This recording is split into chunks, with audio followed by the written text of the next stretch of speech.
I'm Simone, we're at Abbey Wood Club campsite, and these are my top tips on a van conversion. This is episode 2 where we're talking about what to look for when buying a vehicle. You can find vans for sale in many different places, Auto Trader, van dealerships. I even found mine on eBay, but I must stress, when you're looking for a vehicle, go and see it in person. Make sure you do a full check of the vehicle and check the reputability. These are my top tips on what to check for when you go and see that vehicle. Number 1, check that the vehicle has a full MOT and service history. Ask the person who's selling you the vehicle, is there any ongoing issues? Does the engine work? Check the brake discs for rust and the tyres for tread. There are small things like this that might be easily fixable but could be a big startup cost at the start of your bill. So make sure if you do think there are any things that could be fixable, that this is reflected in the price of the vehicle. Number 2. Check who owned the vehicle before and what it was used for. A van like this could run up to way past 100,000 miles, but it depends on how it was used in that time if it is really any good.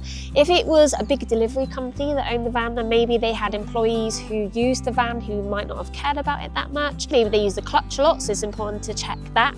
If you don't have any knowledge on how a vehicle works or the running of a vehicle, it might be a good idea to hire a mechanic or someone you know who does to come and check the vehicle with you. Number 3, check for rust. Rust is one of the biggest killers of vans. If you have a very rusty floor, this is going to cost you a lot of money to weld, and sometimes it will cost you even more than the vehicle. So you don't want to purchase a van that is very rusty. When you get there, ask the seller, is there any notable signs of rust? Check under the wheel arches, under the chassis. If you can, have a look at the ply floor, that would be very useful. And sometimes vans are covered in vinyl, so check for any bobbling. You cannot build any sort of structure on a rusty floor.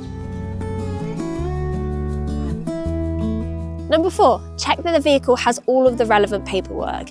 If the seller doesn't have this, I would suggest that this is a huge red flag. Someone who cares about their vehicle should have all of the relevant paperwork that you need. Number 5, take your vehicle for a test drive. When you're on that drive, check that the keys work, make sure you use all of the gears and make sure they work. Test the brakes and make sure they work.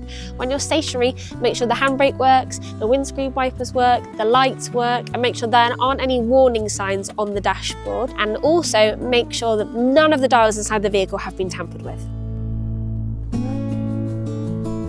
Number 6, check if the vehicle is Euro 6 compliant. If it's made after September 2016, most vehicles made after this time are Euro 6 compliant. If they're not, this does mean every time you enter a ULEZ zone, you're going to get charged. And with these popping up and expanding in cities, this could be a big cost for you per month.